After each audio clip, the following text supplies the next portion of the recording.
Сайн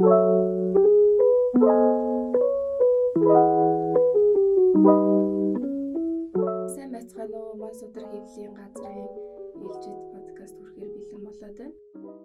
Өнөөдөр энд миний бие наранзул ман судар хэвлэлийн газрын захирал Инх Бат болон сэтгэл судлалын үндэсний төвийн захирал Ууган Цэцэг мөн сэтгэл судлаач Иглинаар хамт байна. Ман судар хэвлэлийн газар ер нь хүүхдийн хүмүүжил хөгжлийн талаар сэдвт нэлээд анхаарч чухалчилж үздэг. Энэ талаар ч гэсэн холбоотой ном бүтээлүүд нэлээд хэдийг гаргасан. Михаил Винтерхоф гэх сэтгэл судлаачийн томчууд ягаад хүүхдийн иргэшээлд ордог вэ буюу хүүхэд нас үгүй болж байна гэдэг энэ номны талаар өмнө нь би тэгээд бас нэг удаа подкаст хийж хөргөж байсан. Энэ удаад мэрэгжлийн сэтгэл судлаач нартай хамт ярилцж байгаагаараа бас онцлог болж байна. Та нартай энэ өдрийн мэд хүргэе. Бас энэ хүрэлцэн ирсэн баярлалаа гэж хэлмээр байна. Харин баярлалаа. Одоо мэрэгчлээ үнэнж гэдэг юм уу тийм ийм номыг бас сайн дураараа хамт ярилцъя гэж яаж гад бол бид нэр их баяртай байгаа шүү. Баярлалаа. Тийм бас ийм сайхан номыг эрхлэн гаргасан танаа хамт олон баярлалаа. Ерөнхийдөө бол өмнө нь бас нэг подкаст явсан учраас сонсогчид бол номны агуулгыг ерөнхийдөө ойлгож байгаа сэтгэл судлаач нар маань ч гэсэн нэлээд нарийвчилж уншсан мэдж байгаа гэж бодож байна. Тэгээд товчхондоо бол ерөнхийдөө хүүхдийн сэтгэлийн төлөвшлийн асуудлыг хөндөж байгаа тийм. Сэтгэлийн хөгжил төлөвшил гэхээр бидний ер нь харцсан шинэ ойлголт байх. Сэтгэлийн төлөвшил гэж нэг одоо нийгэм түгээмэл ярьж татаагүй баха.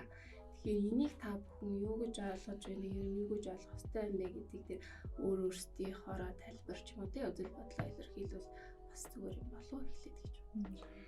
Тэгэхээр одоо энэ сонсож байгаа хүмүүст их ойрхон тусаж ойлгох байдлаар л ярил хэрэгтэй байх л гэж бодож байна. Тэгэхээр магадгүй хэдүүлээ төсөөлөлдөд 100 жилийн өмнөх хүүхэд яг ямар дүр зурагтай байсан. Өнөөдрийн хүүхдийн дүр зургийг адилхан уу юу гэдэг. Тийм. Тэгээ яг энийг бас төдийлөн тэгж хүн боддгоо л дээ.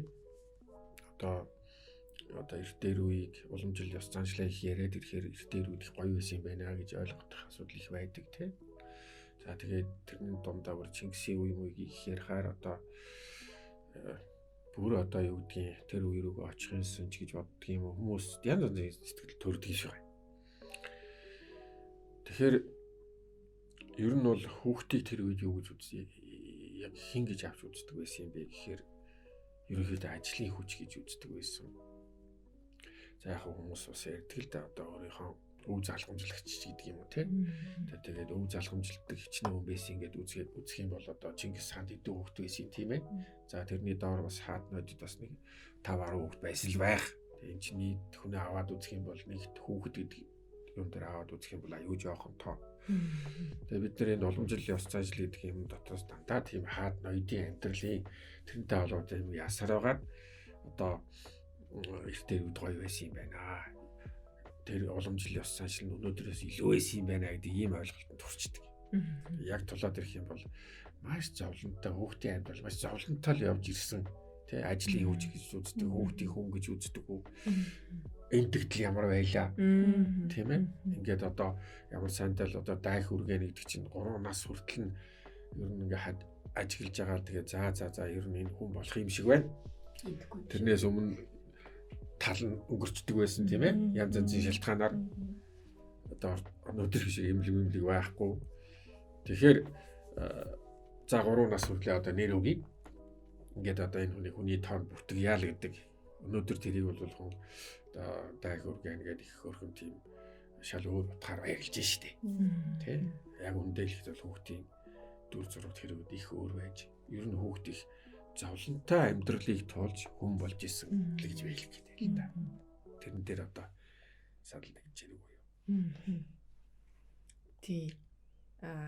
Санал ер нь бол нэгтэй байна. Тэгээд нөгөө их хөвчлэн юунд нь одоо анхаарч байсан юм бэ гэд бас ингэж судалгаар нөгөө мөр бүтэн гиз цатгалан гэдэг чтэй тий. Илүү яг тэр хүний тэр нэг юм одоо материалог гэдэг юм уу одоо мөрнөл бүтэн одоо хувцсан орхоо биш тэгээд гидсэн л ер нь цатгалан байж ивэл болох талаас нь илүү. Ер нь бол бас тэр хандлага одоо ч гэсэн Монголын нийгэмд бол байсаар байна. Өхүүлчихгүй шиг байвал тэгэл одоо өхүүлчихгүй шиг байвал одоо тэр сэтгэл зүйн одоо хүмүүжил бол бүр нэлээд дараагийн асуудал те. Тэгээ ямар ч хэлээсээ одоо энэ хүүхднийг гидсэн затгалан байхын төлөө л одоо аав ээжийн зүтгээд ийн гэдэг ч юм уу ийм хандлага нийгэмд яг ингээд байсан хэвээрээ байгаад байна л та. Тэгэхээр эргээд юу гэдгийг яг тэр хутгаа хэлсэн зүйл юу гэхээр яг тэр хүүхэд бол их л тийм даваа нухчаатай зовлонтой маш удаан хугацааны тэр амьдралыг одоо 10 хэдэн жил магадгүй 20 жилийг туулж ич нэг юм нас биед хүрж өөрөө одоо өөрийнхөө асуудлыг шийдэх хэмжээнд ерөнхийдөө бол ялангуяа Монголын нийгэмд хүрж байгаа юм болоо. За тэгээд энэ дундуур чинь маш олон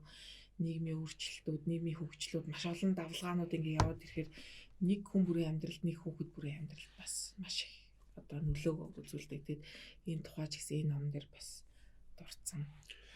Тэгээ яг сая ярианаас бас бодогдож байна л да. Одоо тэр үед бол хүмүүст аюул тийм материалыг эрэлт хэрэгцээ дөөрөл амьдрахын төлөө тий амьд явахын төлөө тэмцэл тундлах хүн байж. Хамгийн наад захын хэрэгцээгээ дөнгөж хангахын төлөө шүү дээ. Одоо ямар хааны нөмөр дор байвал одоо жоохон амьд явах уу тий.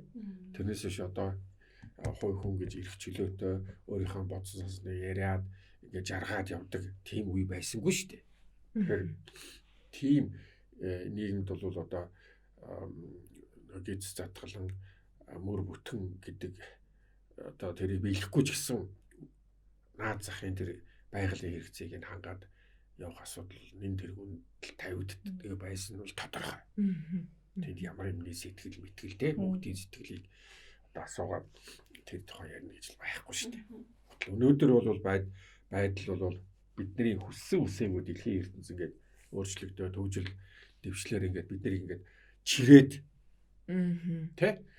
тэр бодол санаанаасаа өнөөдөр ингээд чирэгдээд нэг газар очсон чинь бид нар ямар бодол санаагаа яаж өөрчлөх юм бэ гэдгийг өөрчилж амжихгүй яваад байгаа шиг байна. Яг үнэ. Тэ? Тэгээд амжихгүй учраас нэг газар хүрээд ирсэн. Компьютер цэцэрлэг яажлаад бүх юм ингээ бэлэн байж идэг. Тэгээ одоо баахан хүмүүжлгээд тэгээ бид нар уучраа болохоо хэлсэн юм шүү. Тэ? Тэрээс биш ээж аав нь бол яг тэр үеийнхтэй адилхан одоо зөвхөн одоо амьд байлгахын төлөө гэдэг ойлголт бол биш шүү дээ. Тэ өнөөдөр. Тэ? Амьд байлгах. Ээж аав нь хүүхдээ сайн хүн болоосоо гэж хүн болгон бодож байгаа. Тэ? Гэтэл нөгөө амьд байлгах хинсэн гэдэг тэр хүмүүсийн одоо ойлголт өөрчлөгдөөгүй учраас цоошин юмтай ингээд нийлээд ирэхээр уучраа болохоо гэсэн юм шүү. Тийм учраас юу вэ гэхээр одоо яг хүүхдээ сайн сайхан болгохын тулд тэгэл одоо юу ч үзэхгүй мэдхгүйгээр л одоо гинтхэн маш их олон дууланд явуулдаг ч юм уу те. Одоо өөрийнхөө хийж чадаагүй маш их олон юмнуудыг хүүхдээр хийхийг хүсдэг ч юм уу нэг юм нөгөө дутуугаа нөхөх гэдэг юм уу нөгөө гинт пүл балгээд тэр их хоцрогдол дундаас ингээд ороод ирчихээр нөгөө хүүхд рүүгээ хамаа намаагүй янз янзын юм чихний хандлага байна л да. Одоо болсон болоог одоо хүүхд маань сакс тоглох хэвээр, шатар тоглох хэвээр, төвлөр уурж тоглох хэвээр. Тэгвэл одоо яг айгүй сайн хүн болчих гээд байгаа юм шиг, айгүй зөв хүн болчих гээд байгаа юм шиг тий. Тэгэл одоо янз янзын сонгон нөгөө математикийн тийм юмний сонгон, ийм хэлний сонгон гэж ерөөсө яг яах учраа болохгүйгээр нөгөө хүүхдийн маань нэг авдралуул одоо юм жигч байгаа юм шиг гэтэл ингээд тэр чин тусдаа нэг бодгоол, тусдаа нэг хүн өөрийн гэсэн хүсэлтэй, сонирхолтой тий өөрийн гэсэн бас нэг мэдрэмжтэй байгаа шүү дээ тий. Тэгээ тэрийг маань ингээд нөгөө тэр нөгөө нэг энэ хоцрогдож байсан мэдээлэлээс одоогийн яг тэр тавиад байгаа тэр шаардлагыг ингээд нийлүүлчихээр энэ маань ингээд нэг тийм нэг учир замбраагүй гэдэг шиг ямар ч тийм зориггүй л нэг юм баахан юм л хөвгтөргөө хийсэн хүмүүс л болж аваад байна л да. Ойлгохгүй даган дуурайх маягаар шууд авч ивж байна. Тэгээ энэ донд чинь зөв буруугаар шүү дээ. Ерөөсөө ялахгүйгээр шууд дуурайж байгаа юм харагдав. Тэгэхээр яг ер нь зөвхөн хүүхдээр ч биш бүх юм дээр л Монголд одоо хүний хүмүүсийн энэ тарих толгоонд хөгжил цэцгэлт гэдэг юм уу ер нь юм хөгжин гэдэг бол дуурайхаас эхэлнэ гэж боддог юм шиг байна. Тэгэл ерөөс учир зүггүй хэлбэрдээд идэг. Өөрөөр хэлбэл дуурай нэг чинь хэлбэрийг л хараад байна шүү дээ. Тэрийг ойлгох биш. Яагаад ийм болчихсон юм?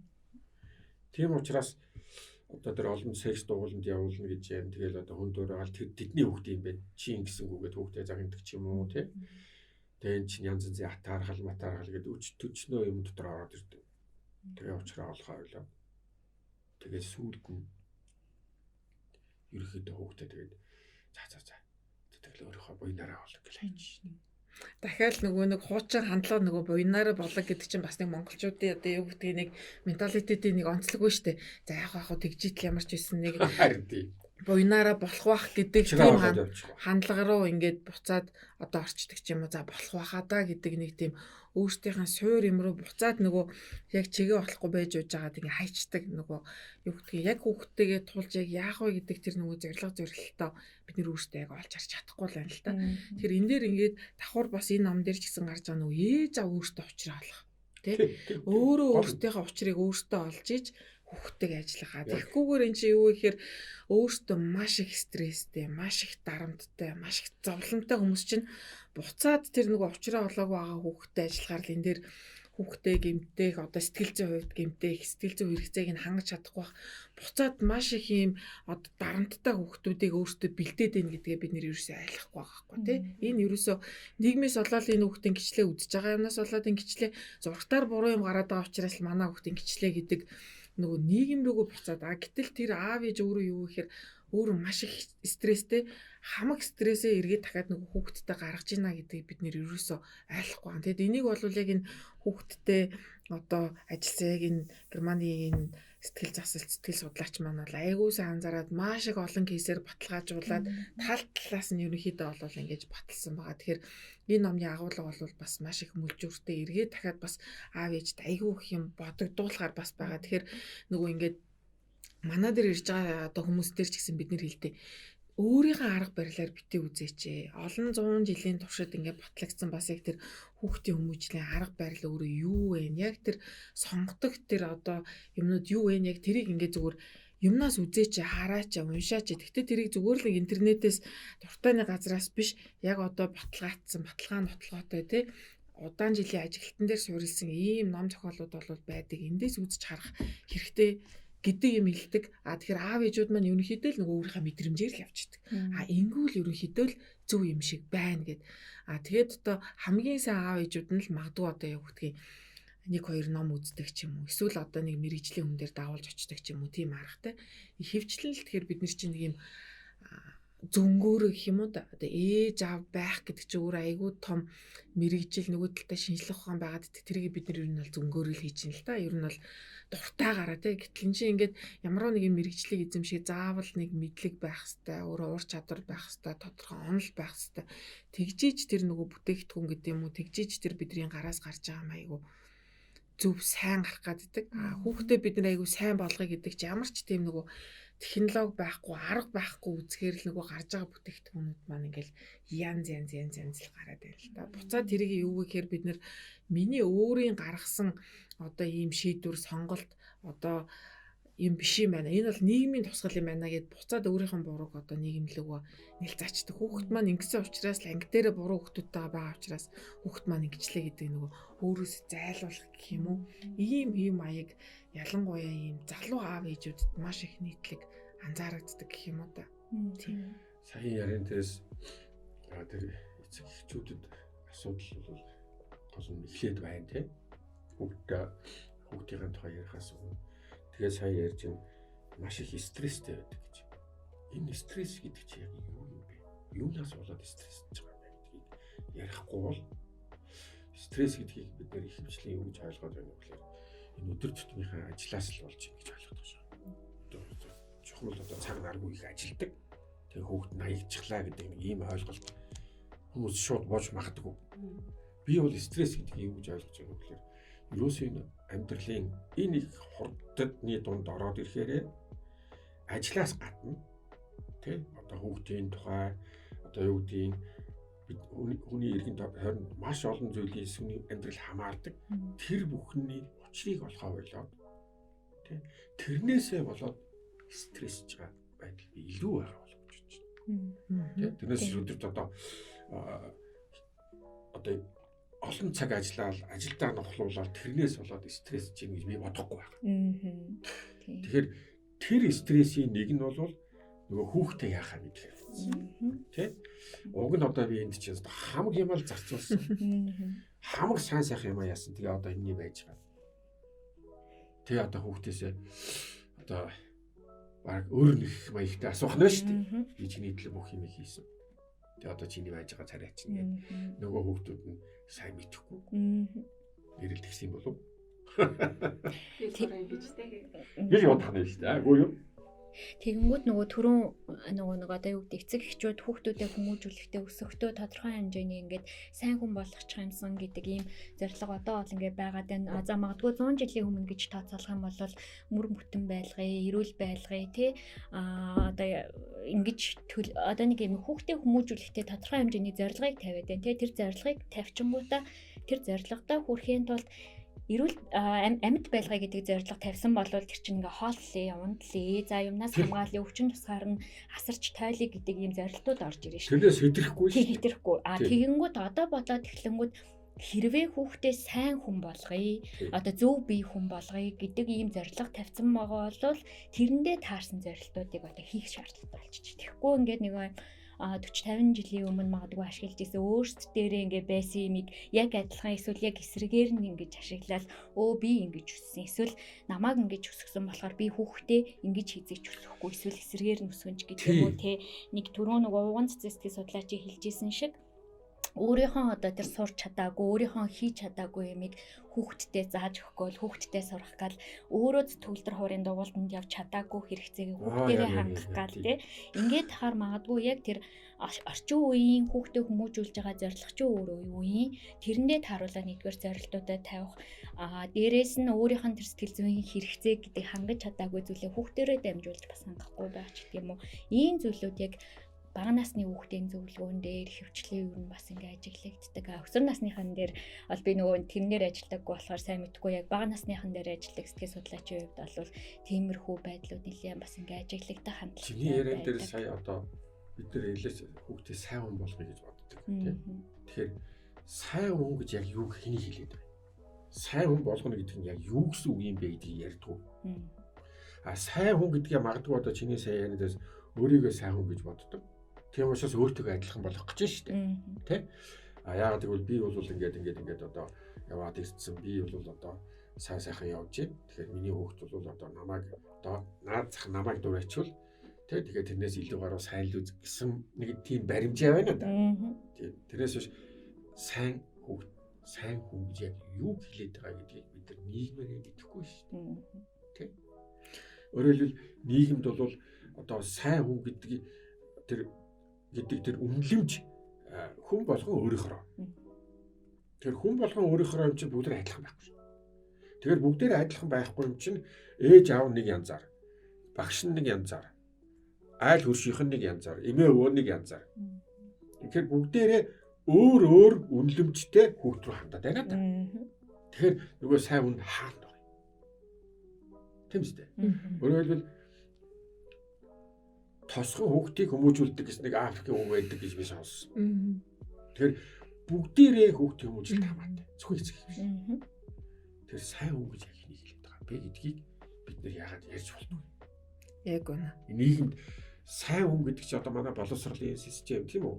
Нийгмээрээ хүүхдүүдийг одоо хөгжүүлэхийн хөтөлбөр төлөвлөгөө гэдэг юм байна да. Тэрэн дотор чи яагаад юм байдгүй? Энийг яагаад ярьдгүй? Хэрвээ энийг ярьдгүй бол энэ нийгмийн чинь хааш навж байгаа. Хүн болгон өөрөөр л гэж шүү дээ. Тэгэд өөрөөр явцгааж байна. Ямар асуудал үүсэж байна гэдгийг бидний ярианы сэдв болдог юм шүү. Тий. Тэгэхээр хамгийн чухал зүйл бол тэр нэг үндсэн ойлголтоо тайлбарлах штэ тий. Тэр яг сайн хүн гэж юу хүмүүжлтэй хүүхэд гэж яг тий. Одоо яг зөв хүн гэж манайх айгуу ярьдаг. Зөв хүн гэж яг одоо хийн. Зөв хүүхэд гэж өөрөө яг хийн тий. Сайн сурагч гэж өөрөө яг хийн ингээд яг тэгээд ингээд бүгд өөр үнэлэмжтэй болоод ирэхэр чинь л ингээд нэг гараанаас гарч байгаа гэхдээ бүгд л өөр тийшээ яваад очиж байгаа байхгүй ерөөсөө. Тэгэхээр ингэх хэрэгтэй юм шиг байгаа. Одоо нөгөө сургалт орж байгаа төрөлтөгдөг байхгүй нөх хүүхэдтэй бити худлаа яриа тий одоо ингээ удахгүй очлоо гэж хэллээд хилэнгүүдээ ингээ 2-3 цагийн дараа очдөг гэж аваад ч юм уу тий тэгхгүйгээр одоо юм ерөнхий үгнүүдийг ер нь бол эцэг их одоо юу н хүүхдийн хүмүүжилд одоо авч ашиглахгүй байх хэрэгтэй гэж юу нь бол бидний зүгээс бол тэгж зөвлөдөг.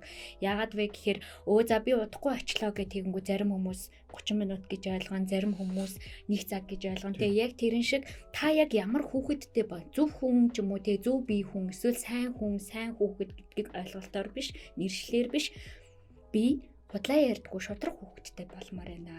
За магадгүй би өөрийнхөө сэтгэл хөдлөлийг зөв илэрхийлж чаддаг, хүнийг сонсож чаддаг, хүнийг ойлгодог ийм хүүхэдтэй болмоор байна гэж ингэж илүү тодорхой зорилго тавих хэрэгтэй юм шиг байна. Өөрөөр хэлбэл тэр сайн хүн болгоё гэдэг юм а задлах хэрэгтэй. Тийм яг үнэ. Задлаад одоо яг энэ дотор чи юу багтаад байгаа. Ааха. Тэгэхээр нөх хүн болгоны сайн хүн одоо зөв хүүхэд гэдэг одоо тэр тодорхойлолт нь өөр ингэж яриад байна шүү дээ. Тэгэхээр магадгүй зарим хүмүүсийн хувьд тэр шин чанар нь сайн байж байхад нөгөө талд нь сайн биш байж болно шүү дээ. Тэгэхээр яг та эцэг эхчүүд хүүхдээ та яг ямар хүн болгомоор байгаа. Үнэхээр шудраг хүүхэдтэй болмоор байгаа бол та тэр хүүхдийнхээ хажууд шудраг үйлдэлийг биеэр хийх ёстой шүү дээ. Биеэр одоо үзүүлэх хэрэгтэй шүү дээ. Тэгэхээр ингээд өмнө нь бид энийг ажиллаж исэн хүүхдийн төсөл дээр нэг тийм гол ойлголт явж ирсэн. Илүү нөгөө хүүхдийнхаа хүмүүжлийг одоо хүүхдээ ямар хүн болох тухай нарийн зорилгоо тавиа. Тэр зорилгоо тавьснараа зорилтууд чинь гараад ирнэ. Хитгэн зорилт. Тэр зорилтоо бариад та хүүхдээ хүмүүжүүлэхэд таны хүссэн тэр одоо хүүхэд одоо бий болох боломжтой. Тэрнээс ерөнхийн нэршлэр ерөөсөө тэгж битээ өөрийгөө төөрөгдүүлээ. Ерөнхийгөө ингээ гаргаад ирэнгүүт бид нар өөрсдөө ингээ төөрөгдчихтэй байна л да. Нөгөө сайганаач мэдэхгүй, мундагаач мэдэхгүй, зөөгөөч мэдэхгүй ч гэдэг юм уу тий. Тэгэхээр тийм одоо агуулгаар илүү бас хүүхдээ хүмүүжүүлүүл илүү эцэг эхчүүдэд амар юм шиг байгаа. Тэрэн дээр бас энэ номон дээр байсан нэг айгуу гоё бас юм агуулга байсан нь тухайн хүүхдийн өөрийнх нь онцлогийг ойлгож хүлээн зөвшөөрж танин мэдэх. Тэгэхээр нөгөө хүүхэд болгоо өөр ингэсэн онцлогтой дахин давтагдчихгүй гэж ер нь би ингэж хэлэх айгүй дуртай. Тэгэнгүүт тэр хүүхэд чинь өөрийнх нь өгөгдөл потенциал гэдэг зүйл байгаа аль давуу талын тордгоо те энэ тэр хүүхэд төр магадгүй сул байгаа зан чанаруудыг яаж хөгжүүлэх үү гэдэг юм уу гэдэг энэ тал руу илүү бас чиглүүлвэл илүү бас зүгээр юм шиг. Тэгэхээр нөгөө нэг номон дээр одоо ингээд байгаа агуулгуудыг ерөнхийдөө харахад аяа гол чухал зүйлүүд нэлээх анзаарэгдэжсэн, ажиглагдчихсан. Тэрэн дээрээс яг бид нар одоо яг миний саналаараас бол яг саяны энэ хэлсэн зүйлүүдийг бас ингэж тусгаж авбал хэрэгжүүлвэл илүү төхөм юм шиг байгаа юм. Одоогийн хүүхдийн хүмүүжил дээр. Тэгээд энэ дээр бас яг мэдээлэхэд энэ хутгаа хэлжсэн санаан дээр энэ дээр яг нэг юм яриа үүсэх хэрэгтэй байхгүй одоо ээж аавын хооронд нийгмийн яриа ингээд бүхий л төвшөндөө өөрөө яриа үүсэх хэрэгтэй. Нөгөө ээж аавд маань өөрсдөө ойлголтууд нь өөр болохоор аав нэг хүмүүжүүлээддэг ээж нэг хүмүүжүүлээддэг ингээд хоёр тишээ дахиад салаа явчихж байгаа юм тий. Миний хувьд одоо ингэж бодож байна одоо хүүхэд ийм байх хэрэгтэй гэдэг ээж нэг юм бодож итэл аав нэг юм бодож идэг тий. Тэгэхээр тэр дундуур дахиад нөгөө Монголын нэг хүмүүжлийн арга барил дээр нөгөө юм хараад ирдэг. За тэгээд бүр халуун бантай шиг нөгөө аав ээжийнх нь хилээ захиад идэг ямиг өвөө эмээ нөгөөсгөх юм эсвэл өвөө эмээгийнх нь хилээд байгаа ямиг аав ээж нөгөөсгөх юм ерөөсөө ингээд нэг юм учир замбраа нь олдохгүй нөгөө хүүхэд өөрөө яг хэний юуг авахаа сүултээ бүр бараг мэдхий болдог тий. Өвөг хилээд байгаа зөв юм уу? Миний аав хилээд байгаа зөв юм уу? Тэгэхээр энэ дундаас яг тийм нэг юм нэгцэн нэг ойлголтоо нөгөө яриа гаргаж ирэхгүй болвол за бит хоёр одоо жишээлбэл 3 хүүхэдтэй хоёулаа яг л нэг ийм арга барилаар ингээд хүмүүжүүлчихвэл зүгээр байна гэдэг тийм зорилгууд бас яг ингээд манай зөвлөгөөн дээр ирж байгаа гэдэг юм манахаас үйлчлэг авч байгаа байжууд тэр маш бага байдаг. Ерөөсө бит хоёр энийг яриаггүй штэ. Бит хоёр тэгэл яг аав нэг ерөнхий эмийг нь хартаа би бол өдөр тутмынхаа ямиг хийлгээл даалгаврыг нь хийлгээ явдаг. Аав нь бол нэг асаас ингэчээл тэ бэж идэг ингээд ч юм ингээд тэр дунд яриа үсэхгүй болохоор ерөөсөө яг тэр юм голдролтоо гэдэг юм өөрөө орохгүй байна л да. Тэгэхээр эргээд энэ ном дээр бас яг байгаа. Хүүхэд гэдэг чинь жижиг биетэй том хүн биш шүү дээ гэж байгаа байхгүй. Тэгээд хүүхэдтэй бид ерөөсөө яг хүүхэд ёсоор л харилцах хэрэгтэй. Тэрнээс бид нар юу гэхээр хүүхдтэйг яг том хүн шиг харилцаад том хүн шиг харилцахаар эргээд дахиад хүүхдийн маань хөгжилд ялангуяа сэтгэл зүйд айгүй олон өөрчлөлтүүд, эерэг сүрэг өөрчлөлтүүд өөрөө гарч ирэлдэг. Тэгэхээр тэрийг аав ээж маань ч гэсэн өөрсдөө миний хүүхэд бол яг одоо хүүхэд гэдгийг нэг яг бодгаал гэдгийг өөртөө хүлээн зөвшөөрөөд нэгцэн нэг ойлголттой байх хэрэгтэй. Нөгөө талдаа юу гэхээр яг тэр нөгөө нь юу гэдгийг боловсролын систем гэдэг юм уу, шийдвэр гаргах хүмүүсийн одоо төвшөнд гэдэг юм уу. Яг тэр ойлголтоо нэг болохгүй бол бид нар чинь ингээл ерөөсөө ямар ч учир замраагүй нэг прожектор асгад гэдэг юм уу, нэг гэрэл асгад тийшээгээ явдаг л хүмүүс шиг л ер нь болчихж байгаа байхгүй. Энэ зөв юм шиг байна, энэ зөв юм шиг байна гэдэг ийм хандлага руу яваад тэгэхээр ямар ч учир замраагүй эргээдтэй юу гэдэг яг нийгэмд гараад байгаа энэ маш олон сөрөг үзэгдлүүд, маш их олон ийм нэг юм буруу юмнууд байна. Тэгчлээ хүүхдүүдийг нэгээ зодчихлоо, нэгээ ингэж дээрэмлээ, нэгээ инглээ гэдэг юм чи өөрөө юу гэхээр яг л бидний өөрсдийн замраагүй байгаа юмны тусгал эргээд л одоо яг явж байгаа. Түрүү инхлэнгийн яриан дээр шудраг одоо сайн хүн гэж юу юм бэ гэдгийг жишээлбэл нэг элемент нь бол одоо шудраг хөвгт тий шудраг хүнийг шудраг байлгая. Шудраг хүн болох ёстой гэж бид нар бүгдээрээ ярьдаг. Гэтэл яг амьдрал дээр бол шудраг хүн хохирч байна. Маш их хохирч байна. Шударгаар явбал одоо хохирох зам одоо илүү тэрний оронд зогцоод аргалаад тийм одоо бялдуучлаач гэдэг юм уу тийм ээ. Одоо бялдаг гэдэг өгнө зөндөө гарлаа шүү дээ. Тэр чинь илүү давмгайлж байна. Тэр хүмүүс нь илүү явж байгаа илүү мөнгө төрөхтэй юу гэдгийг тэгээ тэр нь бол илүү харагдахаар чинь юу эцэг их байдаг. Хүүхдэд тэр шиг ойлгож байна шүү дээ. Тэгэхээр яаж шудархан бий болох вэ? Тийм учраас ер нь хүүхдийн хүмүүжил шудраг модог энэ бүх юм бол тийм нийгмийн ажил байх хэрэгтэй шүү. Тэрнээс эцэг ихтэй бол та нар зөндөө ярьж байгаа. Эцэг ихийг одоо та нар ингэдэг гэж зөндөө л ярьж байгаа. Би бол тэрний эсрэг байдаг. Эцэг их бол явж хамгийн сайн мал хүүхдэд зориулж байгаа. Өөрийнхөө мэдж байгаа. Хүнээр хилүүлсэн хэлвэл. Тийм ээ. Гэтэл тэр нь асуудлыг шийдэж гин үү? Чадахгүй. Тэгэхээр тэд нар чинь хүч бохсдож байна. Тийм ээ. Тэгэхээр тэд нар мэдэхгүй учраас яг хүүхдийнхээ эсрэг юмнуудыг бас хийгээ сууж байгаа. Сайхан юм бодоо. Хүүхдийнхээ төлөө гэж бодоо.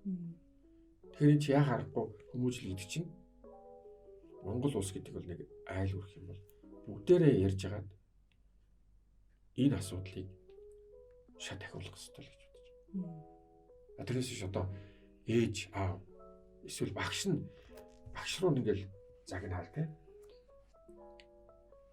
Хэд удаа энэ фэйсбүүкээр явлаа шүү дээ. Хүүхдээ зодсон багш. Би бол тэрэнд аюу их эмзэг хандсан. Тэр багшийг одоо бүгдээрээ гоочлоод муулаад дуусчих шиг л байна л да. Гэтэл би тэр багшийн талд ормоор санагдсан. Одоо тэгэх юм бол бүгдээрээ босно л доо. Тэ хамаагүй. Бид нэр асуудлыг гаргаж ирэхийн тулд бүр сөрөг ярих хэрэгтэй гэж бодож байна. Би тэр багшийг өмөрч. Тэ. Яагаад гэвэл эцэг эхчүүд хүүхдээ зоддгоо. Гар хүрдэггүй. За хүрдэггүй байгаа бахал та. Ерөнхийдөө одоо аавынхаа алганы амтыг үзээгүй сайн хүн болохгүй гэсэн ойлголт нийгэмд давмгаалж байна. Тэгээд багш нь гар хөрөнгөт буу юм бордог. Тэгвэл өөрөө зодож болдго юм байна. Багш нь болохгүй. Бүгдээрээ л адилхан байгаас харж байгаа. Тэ? Тэгээ яхаараа өөрөө болдог, багш нь болдгоо. Ингээд үзэх юм бол би тэр багшийн талд ормоор байна. Тэр ер нь бол нийтээр нэг ойлголттой л баймаар шүү дээ. Үндсэндээ энэ бүхний дүнэлтэс тийм байна. Бүгд гэж хэмээ гэдгийг бүгдээрээ адилхан нэг утгаар ойлгодог баймаар байна. Сайн хүн зөв хүүхэд гэж бидний хэнийг Монгол хүүхдийг болох гэдэг гэдгээ нэг ойлгодог л баймаар байна тийм. Бүгдийнх нь ойлголт адилхан байх юм бол энэ асуудал цаашаа явах боломжтой болох юм шүү. Бид нар ийм ном гаргаж байгаа асуудал бол одоо энэ чинь ярианы сэдв гаргаж ирж байна шүү дээ. Тийм. Нийтээрээ энийг юу гэж үзэж байна? Энэ дээр аягүй их ярих хэрэгтэй. Тэгэхээр одоо яг энэ чиглэлээр мэрэгжлийн хүмүүсийг ингээд энэ номыг ингээд өгөөд та нар энэ ийм ном гаргалаа манахаас. Энэ тал дээр одоо манай нийгэмд тулгарч байгаа олон асуудал байх шиг байна гэд мэрэгжлийн хүмүүс төхөөр ерөөсөө энэ тухай ярих сонирхолгүй. Тэгээ би ямар сандаа түрүү таяр баярлалаа гэж хэлсэн. Ийм номыг уншаад тэгээ бид нартай хамт ингээд яриа оролцож байгаа чинь бидний бас нийгмийн ажил хийж штэ. Тийм. Тэгэхээр бидний зорилго адилхан юм шиг байна. Тийм байна. Нэг зоригтой хүмүүсээс цугласан баяртай байна. Би түрүүн нэг асуусан асуултаа нэг товчхон чултгой тодорхойлт авчмаар байна л да. Сэтгэлийн төлөвшил гэдэг бид нар одоо яг юу гэж ойлгох вэ? Тийм тэгэхээр ер нь бол бид нөгөө нэг яг ийм байгаа зүйлийг хөвчлэн нөгөө нэг юм материалын талаас хараад идэг. Гэтэл яг ингээд бас хүний нүдэнд харагдахгүй ч гэсэн бидний одоо амьдралын маш их том одоо орон зайд хэрэгцээг эзэлж байгаа зүйл бол сэтгэл санааны хөгжил нөгөө нэг төлөвшлийн асуудал байгаа юм тий. Тэгээд энэ ч өөрөө одоо юу гэдгийг яг нэг талаасаа бид нэр одоо нийгмийн амьтан боловч нөгөө талдаа бас яг ингээд нөгөө бие хүн гэдэг тодорхойлолтонд ороо явж байгаа. Тэгэхээр бусдаа одоо ойлголцох, зохицох, өөрийгөө ойлгуулах, өөртөө байгаа тэр одоо уур чадвар, тэр потенциалаа эргээд дахиад бүрэн дүүрэн гаргах одоо чадвартай ямар нэгэн асуудал бэрхшээл тулгархад тэрийг өөрийнхөө хүчээр болон бусдыг одоо оролцуулаад бусдын дэмжлэгийг аваад эрүүл саруулаар одоо шийдэж чадах чадвартай тэр хүнийг бид нэр сэтгэл санааны ерөнхийдөө бол төлөвшөлтэй хүн гэж хэлээд байгаа. Гэтэл яг бид нэр бас яг бусдаас тусламж аваад гэдэг юм уу, стресс бухимдлаа зөв зохицуулаад гэдэг юм уу, нийгэмдээ тодорхой хэмжээгээр дуу хоолойгоо оролцоод ингээд бас яг явж чадж гин өөрт байгаа нөгөө сэтгэл санаагаа хэр илэрхийлж чадж гин гэхээр л энэ дээр бас л дахиад асуудлууд гарч ирж байгаа. Өөртөө байгаа юм хэлж чаддгүй ч гэдэг юм уу. Нуугаа явцдаг гэдэг ч юм уу. Эсвэл баахан бухимдаж жагаад буруу аргаар нөгөө бухимдлаа тайлдаг гэдэг ч юм уу. Энэ маань л дахиад бидний нөгөө тэр сэтгэлийн төлөвшил султай байгаа гэдэг юм уу. Дутуу байгааг харуулж байгаа айгу чухал зүйл байгаа байхгүй. Хүүхдээсээ гадна яг тэр нөгөө нэг насанд хүрсэн байгаа хүмүүс маань хүртэл яах учраа ойлгохгүй тэ сэтгэл санаа нь өөрөө төлөвшөөгүй гэдэг ч юм уу тэ ийм байдалтай байгаа тийм. Яг үнэ. Тэгэхээр энэ ажил амьдрал дээр аягүй их тод харагддаг л да. Бид нэр гэхдээ энэ одоо ойлголтоо холбож ойлгож гинэ үү гэдгээс л одоо хамаардаг байх. Жишээлбэл одоо хүмүүсийн тогтвор суурьшилгын ажил байна л да. Одоо өчигдөрхөн ингээд манад ажиллаж агаад тэгээд одоо ажлаа ямар нэгэн байдлаар одоо ажлаас халах асуудал гарлаа. За тэгээд ажлаас халагдсныхаа дараа зөндөө бичдэг. Ажил хийж байхдаа ямар нэгэн бэрхшээлвэл тийг ярьдаггүй. Илэрхийлдэггүй. Тэгэл үндсэндээ бол ингээл ажил хийж байгаа юм шиг мөртлөө дотор шал өөр юм бодоод янз бүрийн проблемаа ярьдаггүй. Тэгээд өөртөө хэрэгтэй үедээ бол хүнийг муудах маягаар тэрийг ашиглах гэж хураадаг юм шиг байна. Тэгэхээр эн чинь яг өөрийн чи хэлээд байгаа хүн одоо бодож байгаа юм ярьдаг. Ярьж байгаа юм бас яг хийдэг. Энэ нь ингээд нэг шугам дээр байвал биднэрт харилцахад алга юм шиг байна. Тэ? Гэтэл нэг юм боддог, тэрийг өөрөөр ярьдаг. Тэ? Хийхдээ бас ахаад өөрөөр хэлдэг. Тэр энэ ингээд тэр хүнд маш их өөрт нь ч зовлонтой яг үндэ өрөөлтөж айгу зовлонтой юм болж байгаа байхгүй. Тэгэхээр тэр ярих өөрийгөө илэрхийлэх гэдэг юм ерөөсөө яг нийгмийн бүхий л төвшөнд баймар юм шиг байна. Бид нэр ер нь бол юу гэхээр дуугаа гэдэг юмд маш их олон жил ингэж явж байгаад эргээд нийгэмдээ гараад ирэхээр юма яриач хэлээч гэдэг юм руу орчдөг. Нэг их нэртэй нэг нөхөртөө суугаар юма яриач хэлээч яагаад чи ингэхгүй байгаа ингээд гэтэл нөгөө чи ингээд аав ээж чи дуугаа бай. Ямар их юм ярьдیں۔ гэдэг эргээд цэцэрлэг дээр ахт ямар их шаагилтын дуугаа бай гэдэг сургууль дээр болохоор ямар илүү дутуу юм асуудын чи дуугаа бай гэдэг ч юм уу. Ийм бага олон жил дуугаа гэдэг юмар явж байгаад эргээд нийгмийн шаардлага нь бас буцаад юу гэхээр чи юма яриач хэлээч гэдэг. Бас нэг юм орчиж байгаа. Өнгөрсөн. Нөгөө бороо орсны дараа цов нөмрөө гэдэгтэй адилхан болчихж байгаа юм л да. Хүүхэд байхдаа аюу сайн хүүхэд байгаа гэдэг дугаал чимээгүй л байгаа. Тэгээд сайн хүүхэд байж исэн чинь яг нэг юм дээр гарсан чинь нөгөөх нь асуулт болгочихсон. Тийм. Тэгэхээр магадгүй юу гэдгийг тэр хүний хувьд одоо хүмүүжлийн арга барил нь одоо юмаа хэлснийхэн төлөө шийдэх гэжсэн бол тэр хүн юмаа хэлхий ер нь бол болчтой юм. Дотгошоогоо чиглэсэн. Тэгээд яг одоо юу гэдгийг инхүү захирлыг яг хэлсэнтэй адилхан юу гэхээр бодож байгаа нэг өөр гаргаж байгаа яриа нэг өөр үйлдэл нэг өөр гэхээр нөгөө хүн өөрөө маш их тийм зовлонтой, хямралтай тийм байдал ороод ирдэг.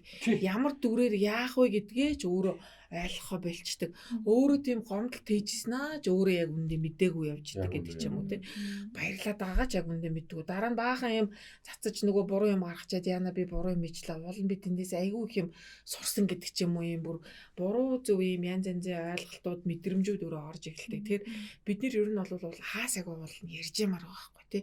Өөрийгөө хэлээд яриад тэг дөрөв нөгөө подкаст эхлэхээс өмнө ярьжсэн нөгөө таньдаг хүндээ л өмнө ярьдаг гэдэг шиг нэг team системтэй тэгэхээр тэр чинь өөрөө юу гэхээр айгүй хязгаарлагдмал. Уул нь бол хүн чинь өөрөө бодож байгаа юм а яриад нээлттэй хэлээ явах тусмаа хөгжих боломжийн сэтгэл зүйн хувьд аюу өндөр байдаг гэж бас сэтгэл судлаачид үздэг. Юмаа хаагаал юмаа ингэх тусмаа л нөгөө хүний потенциал юм байсан ч гэсэн илүү дахиад хомигдоод эхэлдэг. Тэгэхээр бид нэг ингэдэг штэ. Уу одоо ярьж байгаа юмаа бас бодож байгаа юмаа ярьчвал биелдэггүй гэсэн гэдэг ч юм уу нэг юм мохор сүсгийн шинжтэй гэдэг ч юм уу те. Яагаад хүн өөрийг хүсэж байгаа бодож байгаа ирээдүйд гарах тэр гой өөрчлөлтөд яагаад хуваалцахгүй байна гэдэг чинь бас нэг бидний нэг юм тогтсон хандлага юмтай айгүй холбоотой байна. Ямар өрөвдмөр дүр төрх вэ те. Бодож байгаа юмаа ярихаар биелдэггүй гэдэг чинь ямар тийм өрөвдмөр юм бэ те. Амар өрөвдмөр байдалд орсон юмыг л харуулж шүү дээ. Яг үнэхээр тийм байна шүү дээ. Тэр нөгөө хүмүүжлийн нөгөө уламжлалт 10 байрал болон яг хүүхдийн амьдарч байгаа орчин үеийн хоорондын зөрчил яг эндээс харагдаад байгаа шүү дээ. Эцэг эхчүүд нөгөө уламжлалаараа бид нар ингэж өссөн юм чи энэ зүг байж тараа гэд тэрүүгээрээ өөрийн ирэхгүй те өөрийнхөө өссөн хүүхдээ өсгөдөд. Гэтэл нөгөө хүүхдийнх нь гарсан бүтээгдэхүүн хүүхдийнх нь байгаа байдал нь орчин үеийн нийгэмд ерөөсөй цогцохгүй өөрт нь ингээд бэрхшээл асуудал дагуулад байгаа юм биш үү. Тийм. Одоо ингээл яг боддоор ингээд хүүхдүүдийг ингээд ээж аваадыг ингээд 5-тай тэр 6-тай хүүхдүүд ингээд ороод ирж байгаа шүү дээ сэтгэл судлаачтай уулзгаа. Тэгэнгүүт чинь яг дөрөв уган сэтгэл судлаач хэлсэн дээ нэг тодорхой хэмжээний буруутгал ч юм уу те эсвэл шийтгэлийн улмаас тэр хүүхэд өөрийгөө илэрхийлж болохгүй юм байна би юм ярьж болохгүй юм байна гэдэг ийм мэдрэмжийг авцсан. Тэгэнгүүт тэр чинь яг төлөвшөл гэдэг юм дээр эцэг одоо бидний нэршлэр бол тэрийг сэтгэл зүйн нөгөө тайван нөгөө талдаа тайван доктортой байдал гэж юу нь бол нэрлээд байдаг. Тэгэхээр тэр хүн ямар ч нөхцөлд байсан сэтгэл зүйн айгуу доктортой тайван бодож ингэж зөв шийдвэр гаргаж зөв шийдвэрээсээ зөв үйлдэлийг хийдэг зөв үйлдэл буцаага зөв мэдрэмжийг төрүүлдэг ч гэдэг юм уу те зөв гэхээсээ илүү нөгөө өөрийг нь тайван болгох тайван байлгах. Тэгээд эхлэнгүүд энэ маань өөрөө эцэг эхчүүд дээр ч яригдж байгаа хүүхдүүд дээр ч яригдж байгаа. За хүүхдүүд дээр нөгөө зөвлөгөөнд ингээ ороод ирсэн гэ түрүүн биний хальтэлсэн те тэрэн дээрээс ингээ хараад үзэнгүүд одоо нөгөө хүүхдүүд чинь ээж аав нь өөрсдөө 50 доктортой байдлаа одоо хадгалж тэгэж сураагүй улмаас магадгүй түрүү нөгөө хэлсэн ажил дээрээ бухимдсан дөрөөр бухимдал стрессээ хүүхддээрээ санаандгүй болон санаатай байдлаар гаргацдаг хүүхэдтэй ингээд орой ээж аавыгаа ажилласаа тарж ирэхийг баярлаад хүлээж байгаа ш 4 настай 3 настай хүүхдэл зурсан зураг үзүүлгээд үүдэнд нь манаа зогсож байгаа тий ээжээ энийг хараа аваа энийг хараа би юм өнөөдөр зураад гэдэнгүүт цаашаа ядраад байна дараа нь болъё гэтэнгүүт тэр хүүхэд сарын хугацаанд 20 удаа тийм үг сонсвол яг 21-р өдрөө тэр зургийг гаргаж харуулах уу. За бараг 10 өдөр тэгэл 11-р өдрөө тэр зургаа барьж гарч ирэхгүй дээ. Тэгэнгүүт тэр хүүхд чинь за би энэ одоо те энэ юм чаддаг юм а хүнд илэрхийлэх гээд ш дууг ингээд тэгэнгүүт тэрийн сонсох хөнгө болчингууд за хэлэх хэрэггүй юм байна. За сонсохгүй юм чинь. За би юмаа гээл бэжи. Гингүүд одоо бидний нөгөө насан туршидтад магадгүй бас ингээд тулгараад байгаа. Өөрийнхөө сэтгэл хөдлөлийг зөв илэрхийлж чадахгүй, бодлоо хүнтэй хуваалцаж чадахгүй гэдэг байдал руугаа шилжиж ийм магадлалтай. Яг зөвлөгөөний бодит кейсэн дээр үнслээ тайлбарлах юм бол тэгэхээр нөгөө нэг сэтгэл зүйн тэр сэтгэлийн нөгөө нэг сэтгэл зүйн тайван доктортой байдал гэдэг зүйл бол ингээл хаанаа ингээд анхаарах хэвээр тэрэндээ цаг зарцуулах хэвээр тэрийг анзаарах хэвээр тэрнийгээ сайжруулахын тулд үйлдэлүүд хийх хэвээр зүйл болоод хувирчиж байна гэж байна. Томчууд ягаад хүүхдийнхээ иргэшээлд ордог вэ гэдэг номыг чи уншсан. Тэгээд одоо хамгийн түрүүнд одоо хэлэх мессеж юу? Энэ дээр нөгөө нэг хүүхдийн онцлогийг одоо харах, ойлгох гэдэг тэр ойлголт надад айгүй чухал байсан. Яагаад гэвэл эцэг эхчүүд нийтээрээ ингээд нэг загварт хүүхдэд хүмүүжүүлэх гэдэг. Тэр загвар A хүүхдэд таарж иж болно. B, C хүүхдэд таарахгүй гэж болно шүү дээ. Тэгэхээр тухайн хүүхдийн одоо ингээд дулмаа гэдэг хүүхдэд тэр загвар нийтлэг ингээд явж байгаа тэр одоо хүмүүжлийн арга барил загвар таарж иж болно. Тэнгүүд татаад орж байгаа хоёрт тэр хүмүүжлийн арга таарахгүй байж болно шүү. Тэр гурлаа өөр бие хүний онцлогтой өөр юм давуу сул талуудтай өөр орчинд өссөн хүүхдүүд болохоор хүүхдийнх нь өөрийнх нь тэр онцлогт тохирсон хүмүүжлийн аргыг одоо нэг ашиглах хэрэгтэй. Тэрнээс өмнө тэр хүүхэд юу яг ямар онцлогтой юм бэ? Ямар хэлбэр төрстэй юм бэ?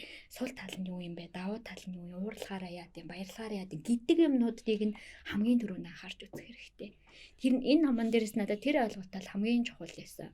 Тэгэхээр эндээс бас хүмүүс төрөлд орж магадгүй гэж бодоод яа.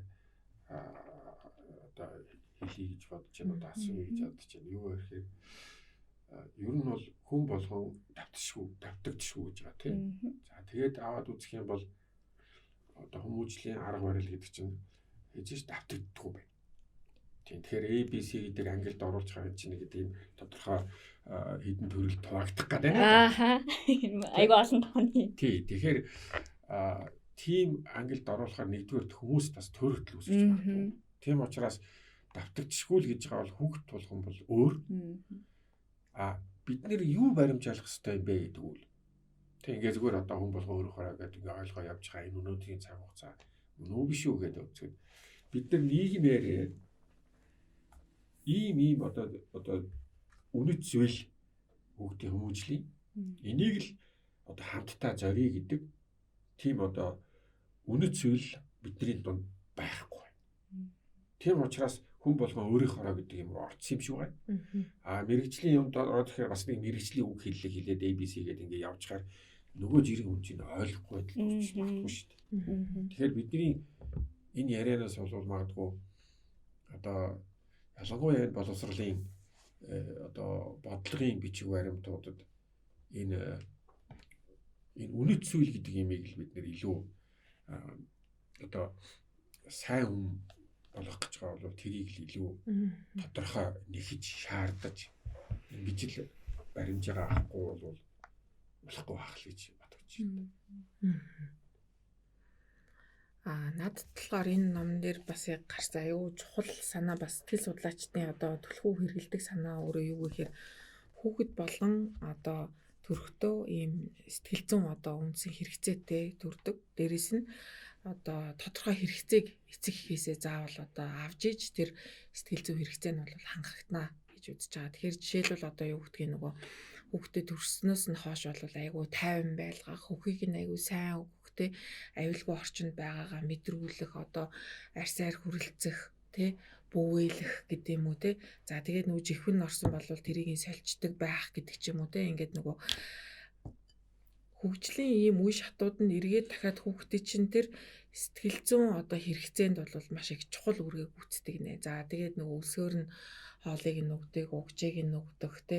Өөрт нь тааламжтай дуу хоолойгоор хүүхдтэйгээ хүн гэдэг талаас нь одоо ярилцдаг байх гэдэг юм уу. Энэ нөгөө бас психоанализийн тодорхой жишээнүүдийг бол ийшээгээ бас ингэж оруулж нөгөө сэтгэл судлаач маань ийшээ шигтэж хийсэн байгаа. Тэгэхээр яг аав ээжүүд маань тэрийг бол зөвхөн биологийн хэрэгцээ талаас нь ойлгоод идэг. Гэтэл нөгөө талдаа тэр хүүхдийн харилцааны болон сэтгэл зүйн хэрэгцээ бол энэ дээр бас ингээ хангахтай явж идэг. Жишээлбэл одоо нийтлэг бас нэг юм анзаардаг. Хүүхэд нь бизнес хийхээр бизнес болдгоо. Нэг бол бизнес болоог багт нэг шокн дээр нь удаах хугацаагаар суулгаад идэг гэдэг ч юм уу те. Энэ бол эргээд дахиад бас яг тэр хүүхдийн хөгжлийн тэр үе шатууд тодорхой хэмжээний гацаад хөгжөө байд юм уу үүсэх бас нэг шалтгаан нөхцөл одоо яалтчгүй бол болдог те. Нөгөө хүчээр ингээд өөрийг нь одоо тавгуутуулдаг гэдэг ч юм уу. За тэгээд ийм нөгөө хөгжлийн үе шатууд байгаа тэрийг бол бас ингээд нөгөө анзаарах хэрэгтэй.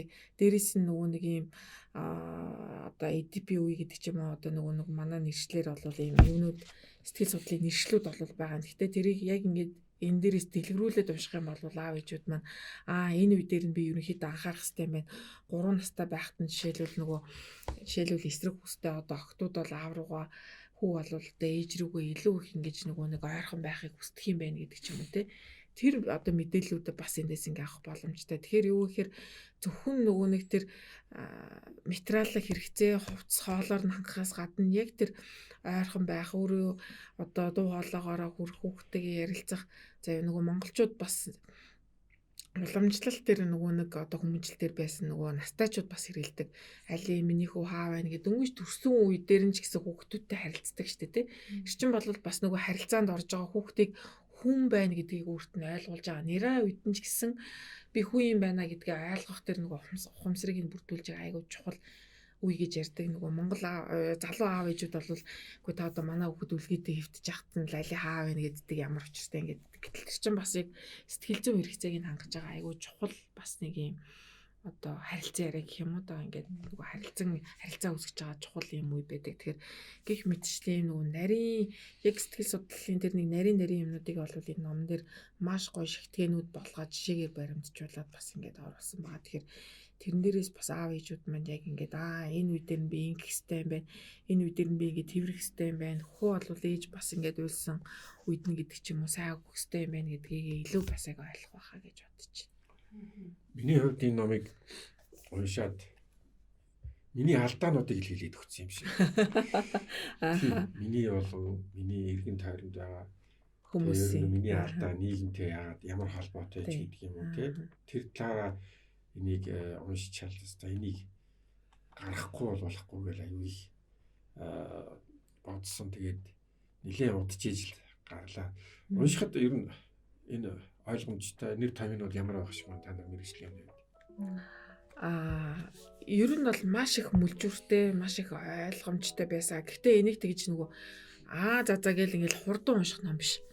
Маш удаан бодоод, тавиад, дахиж эргэж хараад, дахиад бодоод гэдэг юм. Хоорондоо ярилцсан.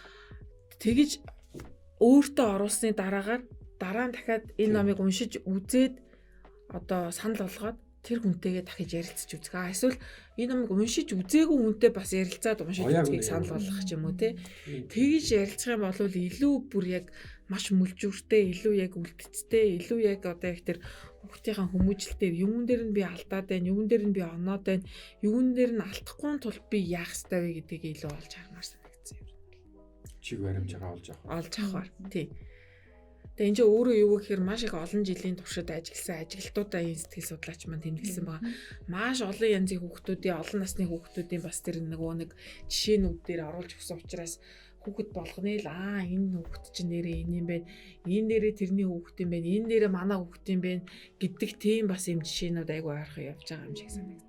Тэгээ тийм их зузаан ном биш. Тэгсээр нь маш их мүлжтэй ном тий. Тэгээ яаж зүрхлээ би зүгээр уншижсэн чинь юу ээж би ч одоо гурав тийш яваад байгаа юм шүү гэж бодсон байсан л та.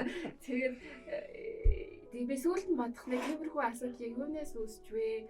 Яагаад ингэ гурав тийш явах гэсэн байна гэд бодоод үзэхээр нөгөө түрүү ярьжсэн шүү дээ уламжлалт дараа өнөөгийн нэг юм тохирохгүй байна гэдэг. Тохирохгүй байна гингүүтэй бид нар за болид үл эсрэгээр ингэнгүүтэй зүгээр шууд зөнд нь орхиол дураар нь ингээд өөрсдийнхөө өсөг одооны хүүхдүүд өөрсдийнхөө өсвөл ингээд бараг бидраас илүү чин гэдэг тийм хандлагаараа ороод одоо ингээд нийгмийн дунд яригдж байгаа асуудлууд чинь маш амархан ингээд амар тавлага болчихсон юм байна. Төвлөрөөд төлөлтэй хүрээд нэг бол энэ төл нэг бол нөгөө төл болчихсон юм байна гэдэг тэр чигсээ хоорондоо аягүй их ярьдаг. Тэгэхээр энэ туйлж биш те нөгөө туйлж биш дундыг байрж яаж явах вэ гэдэг л асуудал.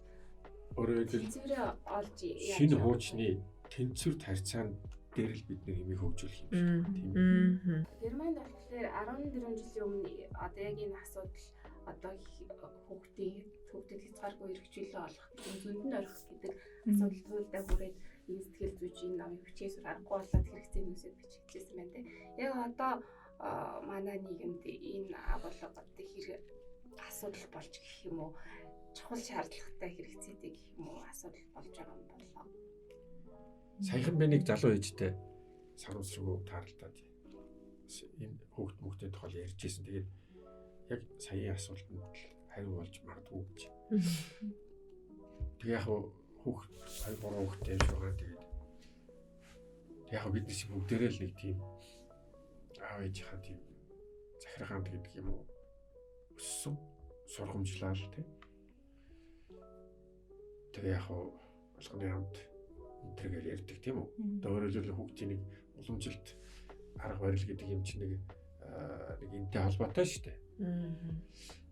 Тэгэхээр тэр эмэгтэй бол тэр хүүхэд насаа бол тийм сайхнаар хараагүй мөлий. Тэг би одоо 2 хүүхдээ ерөөсөө би ээж аав шиг хүмүүжүүлэхгүй. Би 2 хүүхдээ ингээд одоо дураар нь байлгана гэж. Тэгэхээр наад чи яг энэ туушрлаас одоо нөгөө туушралд л очсон байж шít. Нөгөө баланс маань байхгүй болчихж штэ тий. Тэгээ баланс дээр хүрээгүй. Нөгөө туушралд хүрээд тэндээс муу сайхнаа үзээд тэгээ одоо эргэж ирдэл хүүхэд нь том болоод яг бас ямар болох юм байгаа тий. Тийм тэгэхээр бас яг нөгөө нэг ээж аваахын яг тэр нөгөө нэг намайг хүмүүжүүлээгүй би нөгөө талынх нь арга барил дээр очно гэдэг тийм хандлага бол бас аюу нийтлэг гэдэг. Тэгээд энэ чинь өөрөө аав ээж нь бас дахиад нэг 2 өөр хүмүүжлээс гарч ирсэн 2 хүн нэгдээд дундаасаа өгөхтэй болж байгаа шүү дээ тий. Тэр хоорондын бас зөрчил гэдэг бол бас аюу айхтар гэдэг. Жишээлбэл нэг нь одоо маш их тийм цэвэр чинь юм ба одоо юм яг байрандаа байх бол байх хэрэгтэй гэдэг. Нөгөөх нь бол өөжи зүгээр хүүхдэд таваар нь тавьчих гэдэг. Энэ дундаас чинь яг ээжийнхээ үгэнд орж илүү таваараа байх уу, аавынхаа үгэнд орж ишээгээ ихт нэмба байх уу гэдэг чинь бас дахиад аюу зовлонтой юм болоод Гоо стресс. Тийм. Маш их стресстэй тий. Нөгөө аав ээж ч хоёуланд нь стресстэй, хүүхдэд ч гэсэн тэр гэр бүл байгаа хүүхдүүд ч гэсэн маш их стресстэй. Тийм учраас би түрүүс хойш хэлээд байгаа нь бид нар их ажлаас болоод стрессэд байгаа юм биш. Бид нар амьдралын аюул олон асуудлыг өчрөө болохгүй учраас тэрнээс л болж стресстэй байгаа. Тэр нь ажил дээрж гарна. Хамаасан самтны хооронд гарна. Эхнэр нөхрийн хооронд ч гарч шээ. Тэгэхээр тэрийг бид нар яг нэг юм ярьдаг хэм маягтай болчвол би ийм юмнаас болоод энэ ажил дээрээ ингэсэн эсвэл ажил дээрээ би ерөөсөө огт ингээгүй би ерөөсөө хүүхдийнхээ хүмүүжлээс болоод аягүй стресстэй байгаа юм байна лаа гэдэг ч юм. Эсвэл би одоо аав ээжд манай амьдралд оролцоод байгаа болохоор би стресстэй байна гэдгийг зөвөр ярьдаг болчмаар байгаа байхгүй тэрийг хэлдэг. Тэгин чинь нөгөө нэг гэрт амьдраад байгаа ч гэсэн хосууч гэсэн хоорондоо юм ярихгүй шүү дээ тий. Юм хэлдэггүй. Эсвэл намайгээр ярьдаг л бол. Тийм. Тэгэхээр намайг ярьчвал эсвэл одоо энэ хүн ингээ хүлээгээд авчна гэдэг нэг болгоомжлол бас ингээд айгүйх байгаад байдаг тий. Эсвэл миний яг хүлээж байгаа шиг энэ хүн хүлээж авахгүй гэж бодож байгаа учраас ярихаа болдог ч гэдэг юм. Тэгэхээр уул нь бол юмаа ярьдаг, илэрхийлдэг, хэлдэг тэр дундаасаа ийм одоо юм үүсгдэг, эргээд тэрэн цаашаа шийдвэрлэхийн тулд явдаг ийм маягтай авчвал бид нар бас өөрийнхөө ч тэр гэр бүлийнхаа ч тэр нийгмийнхаа ч тэр айгүй олон юмнуудыг шийдэх боломжтой юм шиг л харагддаг асуудлууд. Тэгэхээр өөрийн чи яриан дээрс бас санаа төрж л дээ. Ер нь бол за яг бид нэр дөрвөлээ суугаад ингээд чөлөөтэй ингээд бодол саналаа ярьж болж байна. Өөр хүмүүс ч гэсэн тэгж ярьдаг л байх, ярихыг хичээдэг л байх. Яг ийм ярианд чинь хэвлэл мэдээлэл уг нь бол маш их одоо өрөөгөөжтэй үр дүн авчирна шүү дээ.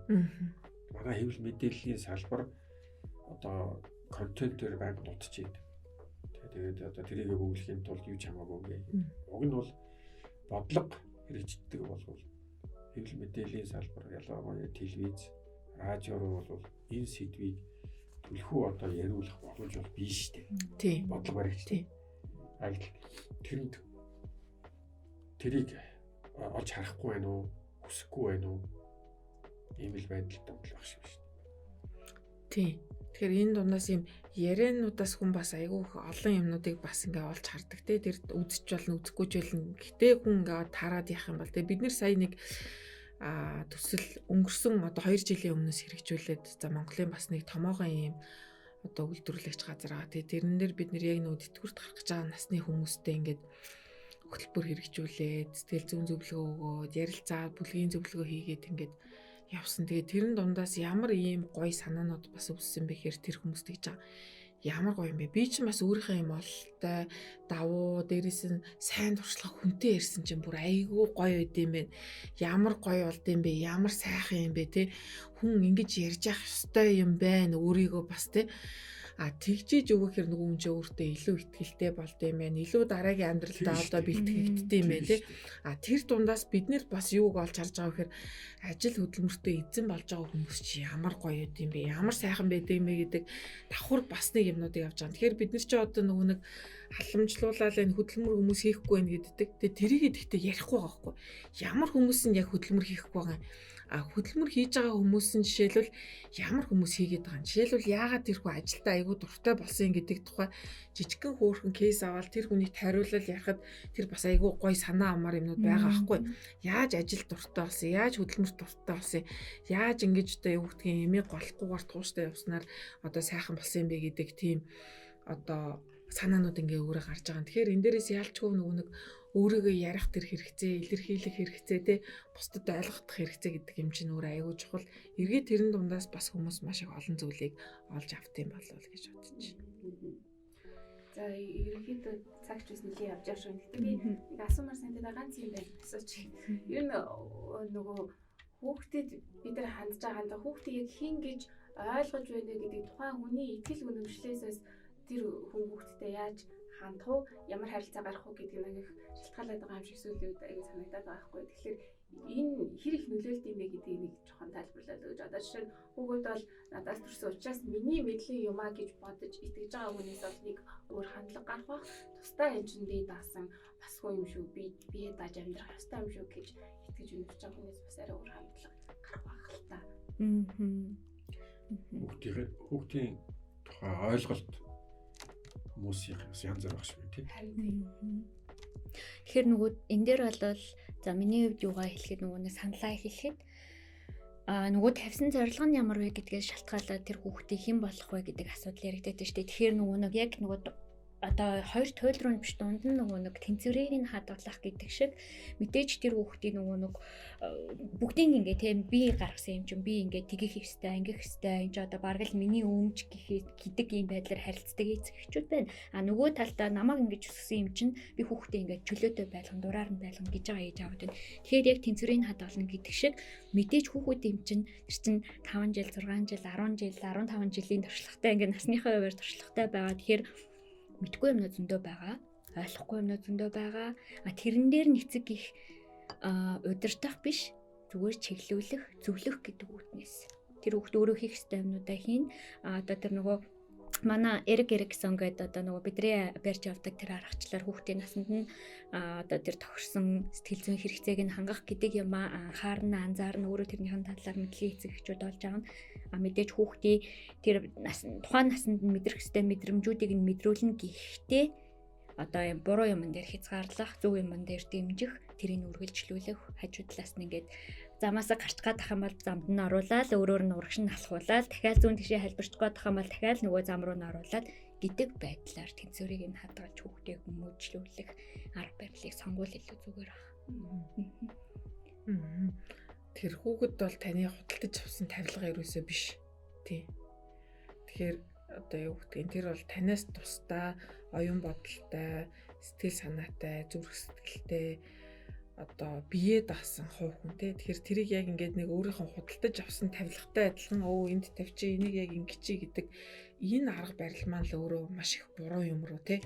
Бүх юмыг өөрийнх нь тулгалтаар хийх тийм нэг юм арга барил орж байгаа. Тэгэхээр хүүхэд бол танаас төрсөн ч гэсэн нөгөө талдаа юу вэ гэхээр одоо тусдаа бие даасан бодгаал гэдгийг нь яг ойлгож хүндэлж за тэгээд нөгөө хүүхэд болгон маань дахин давтагдчихгүй гэж байгаа шүү дээ. Тэгэхээр яг тэр онцлогийг нь илүү ойлгож би даасан хүн шүү надаас бас тодорхой хэмжээгээр тусгаар шүү гэдэг утгаар нь аль болохоор одоо ойлгож одоо харилцах юм бол тэр маань илүү одоо хүүхдэд хүндэтгэлтэй гэдэг юм уу хүүхдийн эрхийг одоо харгалцсан гэдэг юм уу ийм юу болох байхаа одоо зөв хүмүүжлийн арга барил одоо хөвшил гэдэг юм уу тийм одоо үнэлэмж болох байхаа л гэж бодож байна. Тэр хит тийм өөрийнхөө үзлэр үнэмшлэр битгий хүүхдтэй хандасаа л гэж хүсэж байна.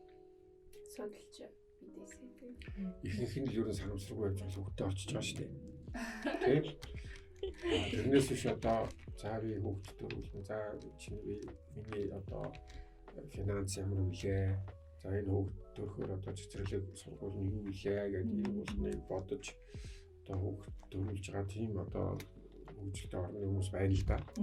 Бид нар яг тийм болцоо нөхцөл нь олдохгүй шүү дээ. Цэцэрлэг олдох юм бүгд. За тэгэл эмээгүүд дэр хаях маягийн их байдаг тийм.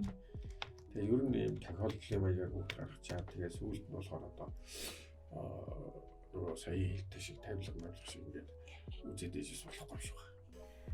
За ингээд ерөнхийдөө бидний яриа өндөрлж байгаа шиг байна тий. Цаг гаргаад энэ намыг бас уншиж харалтай судалж үзээд бид нартай ярилцгаад гэж ирсэн маш их баярлалаа. Бидний яриач бас хүнээс хэрэгтэй байсан болов уу гэж найдаж байна. Жаахан ч ихсэн өгөөжтэй та хоёртай ярихад хүмүүс төрсөн болов уу гэж бодож байна. Тэгээд дахиад бас ийм ярилцах боломж олдож магадгүй гэж итгэж байна. Баярлалаа. Маш их баярлалаа. Өрсөнд баярлалаа. За Ярилцлага таатай байлаа. Баярлалаа.